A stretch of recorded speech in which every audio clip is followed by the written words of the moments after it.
Assalamualaikum kakak-kakak semua, apa kabar? Mudah-mudahan kita senantiasa sehat dan selalu bersemangat untuk belajar hal-hal baru. Pada kesempatan kali ini, mari kita sama-sama belajar mengenai topik framework kebijakan kesehatan.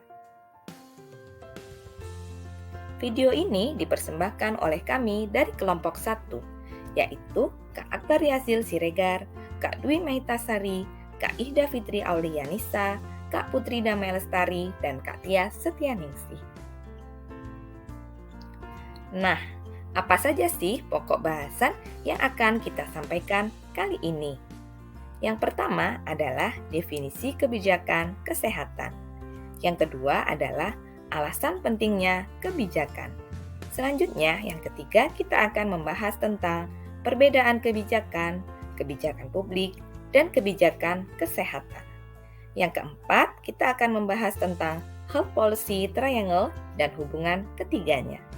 Dan yang terakhir, kita akan mencoba memberikan contoh kebijakan kesehatan, mengidentifikasi aktor dan faktor konteksnya. Yuk langsung aja kita masuk ke pembahasan pertama mengenai definisi kebijakan kesehatan.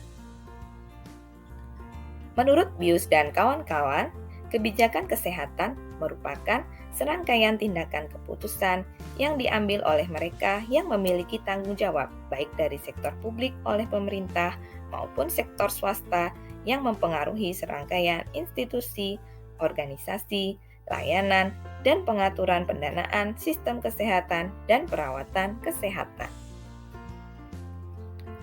Sedangkan menurut WHO, definisi kebijakan kesehatan adalah berbagai keputusan, rencana, dan tindakan yang dilakukan untuk mencapai tujuan kesehatan tertentu dalam masyarakat. Nah, setelah kita memahami definisi kebijakan kesehatan, sekarang mari kita lihat mengapa kebijakan kesehatan itu sangat penting. Yang pertama, kebijakan sangat penting karena kebijakan berkaitan dengan hajat hidup banyak orang. Mengutip quote dari buku Fisher dan kawan-kawan, "The policy profession stands in educative role with regard to the public, addressing the public problem." Alasan yang kedua, untuk kasus kebijakan kesehatan sangat penting karena menentukan hidup dan mati bagi khalayak ramai. Sekali lagi kami akan sematkan quote, kali ini dari buku Pius dan kawan-kawan, yaitu "The nature of decision making in relation to health often involves matters of life and death." Pada pembahasan selanjutnya, kita akan melihat apa perbedaan dari kebijakan, kebijakan publik, dan kebijakan kesehatan. Kebijakan merupakan keputusan yang diambil oleh mereka yang bertanggung jawab atas bidang kebijakan tertentu. Contohnya, pada bidang kesehatan, maka ada kebijakan kesehatan. Di bidang lingkungan, maka keputusan yang diambil oleh aktor kebijakan dinamakan kebijakan lingkungan. Di bidang pendidikan, maka ada kebijakan pendidikan. Dan terdapat pula kebijakan-kebijakan lain yang mengatur dan bertanggung jawab atas bidang-bidang lain tersebut.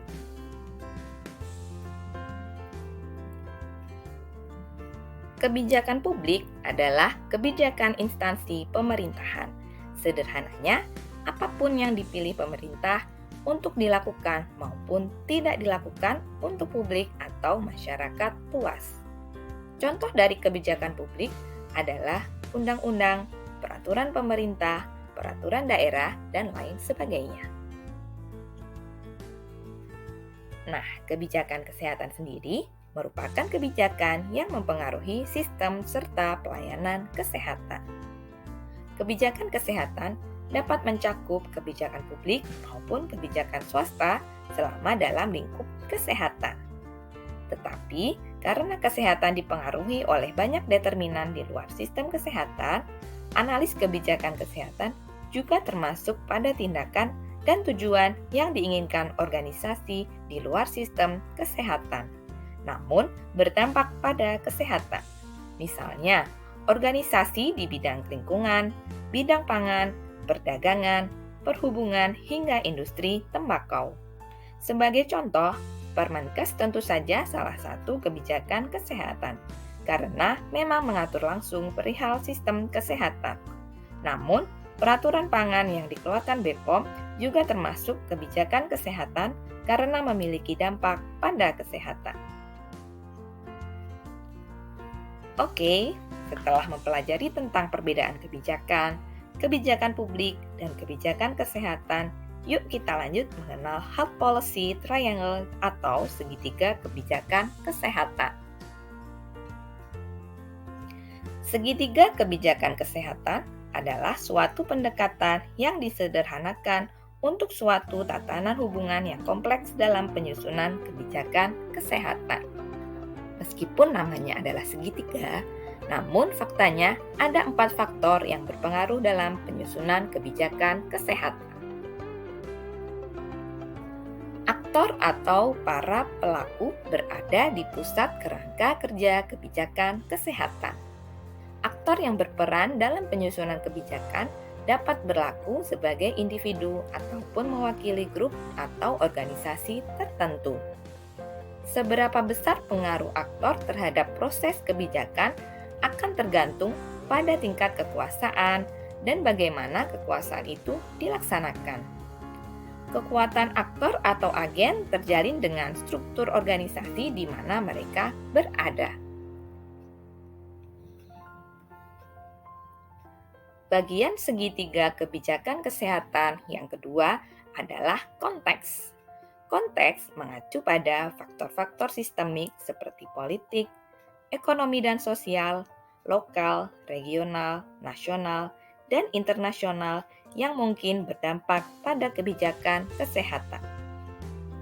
Yuk kita lihat satu persatu faktor yang mempengaruhi konteks kebijakan kesehatan. Yang pertama adalah faktor situasional, yaitu kondisi sementara atau istimewa yang dapat mempengaruhi kebijakan.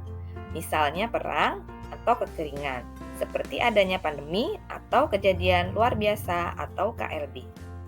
Yang kedua, faktor struktural adalah elemen masyarakat yang relatif tidak berubah. Faktor struktural juga dapat mencakup jenis ekonomi dan basis lapangan kerja. Contoh faktor struktural antara lain adalah UMR, beban kerja, dan kondisi demografis. Faktor budaya juga dapat mempengaruhi kebijakan kesehatan. Posisi etnis minoritas atau perbedaan bahasa dapat menyebabkan kelompok tertentu kurang mendapat informasi tentang hak-hak mereka atau menerima layanan yang tidak memenuhi kebutuhan khusus mereka. Yang keempat adalah faktor internasional atau eksogen. Saling ketergantungan yang lebih besar antara negara dan mempengaruhi kedaulatan dan kerjasama internasional di bidang kesehatan.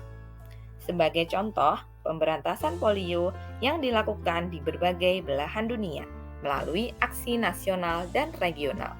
Namun, virus polio tetap dapat diimpor oleh orang yang belum diimunisasi melintasi perbatasan dari negara tetangga. Selanjutnya, kita akan melihat mengenai proses pembuatan kebijakan. Yang pertama, identifikasi masalah dan pengenalan masalah. Mengeksplorasi bagaimana beberapa masalah masuk ke agenda kebijakan. Yang kedua, perumusan kebijakan. Mengeksplorasi siapa yang terlibat dalam perumusan kebijakan, bagaimana kebijakan diperoleh, disepakati, dan bagaimana kebijakan tersebut dikomunikasikan. Yang ketiga, implementasi kebijakan. Merupakan fase yang paling penting dari pembuatan kebijakan. Jika kebijakan tidak diimplementasikan atau dialihkan, atau diubah pada saat implementasi, maka mungkin ada sesuatu yang salah dari sudut pandang pencetus kebijakan. Yang keempat adalah evaluasi kebijakan. Mengidentifikasi apa yang terjadi setelah kebijakan diterapkan. Bagaimana kebijakan tersebut dipantau, apakah mencapai tujuannya, dan apakah memiliki konsekuensi yang tidak diinginkan. Bagian terakhir dari segitiga kebijakan kesehatan adalah konten. Konten termasuk tujuan kebijakan, kebijakan operasional, peraturan perundang-undangan, regulasi, dan pedoman. Isi kebijakan mencerminkan beberapa atau semua faktor pada segitiga kebijakan kesehatan.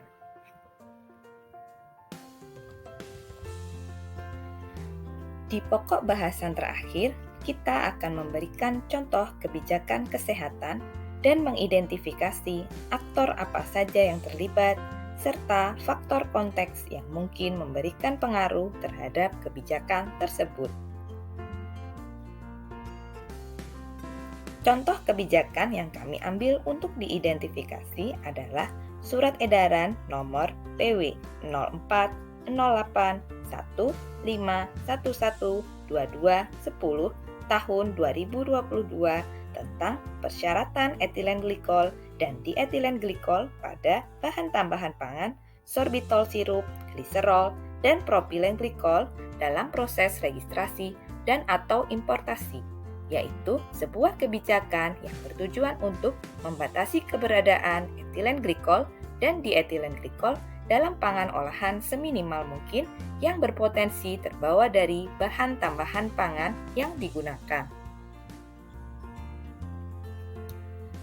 Berdasarkan konsep segitiga kesehatan, komponen konten kebijakan ini memuat substansi tentang keharusan pemenuhan persyaratan oleh pelaku usaha pangan mengenai kandungan etilen glikol atau EG dan dietilen glikol atau DEG pada pangan olahan ataupun bahan yang digunakan pada pangan yang berpotensi mengandung EG dan DEG. Dari sisi konteks, kebijakan ini dipicu oleh konteks situasional munculnya kasus konsumsi obat sirup yang disinyalir tercemar EG dan DEG yang berakibat gagal ginjal akut pada anak. Sementara itu, konteks sosial yang berkembang turut mempengaruhi kebijakan ini. Adanya keresahan masyarakat akan konsumsi komoditi lain mendorong pemerintah untuk memberikan jaminan keamanan bahan yang beresiko terhadap kesehatan. Sebagai bentuk kehati-hatian, BPOM memperluas pengawasan terhadap komoditi lain yang memiliki potensi adanya kandungan EG dan DEG yang tidak memenuhi syarat. Salah satunya, pangan yang kemungkinan dapat berasal dari kemasan dan penggunaan bahan tambahan pangan atau BTP, sehingga lahirlah kebijakan ini.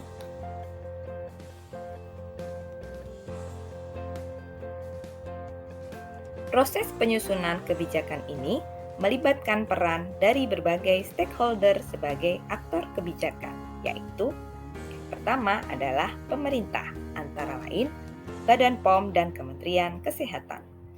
Badan POM sebagai lembaga pemerintah yang diamanatkan dalam Undang-Undang Nomor 18 Tahun 2012 tentang Pangan untuk melakukan pengawasan terhadap persyaratan keamanan, mutu, dan gizi pangan olahan.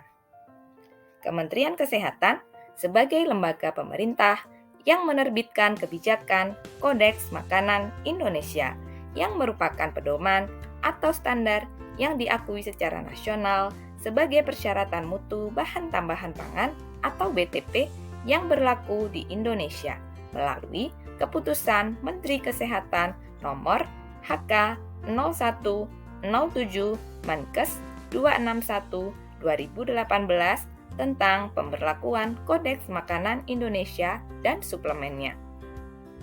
Aktor yang kedua adalah lembaga non-pemerintah dan asosiasi, antara lain yang pertama, Gabungan Produsen Makanan Minuman Indonesia atau GAPMI, yang berperan sebagai asosiasi yang menjembatani antara pelaku usaha, masyarakat, dan pemerintah terkait kebijakan maupun program di bidang keamanan pangan. Yang kedua adalah Asosiasi Flavor dan Fragran Indonesia atau AFFI, yang berperan sebagai asosiasi yang menjembatani industri flavor dan fragran Indonesia dalam peningkatan informasi dan kerjasama, serta memperjelas kebijakan-kebijakan pemerintah. Yang ketiga adalah Yayasan Lembaga Konsumen Indonesia atau dikenal dengan YLKI. Sebagai lembaga non-pemerintah yang menangani pelaksanaan perlindungan konsumsi bersama-sama dengan pemerintah dan masyarakat. Yang ketiga adalah organisasi internasional. FDA turut berperan dalam hal penyediaan rujukan internasional terkait pengaturan keamanan kandungan, EG dan DEG.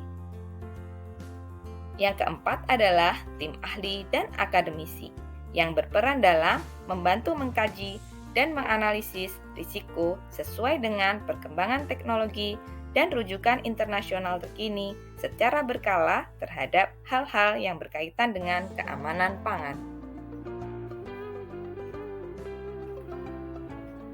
Baik, demikian penjelasan yang dapat kami sampaikan mengenai tema framework kebijakan kesehatan.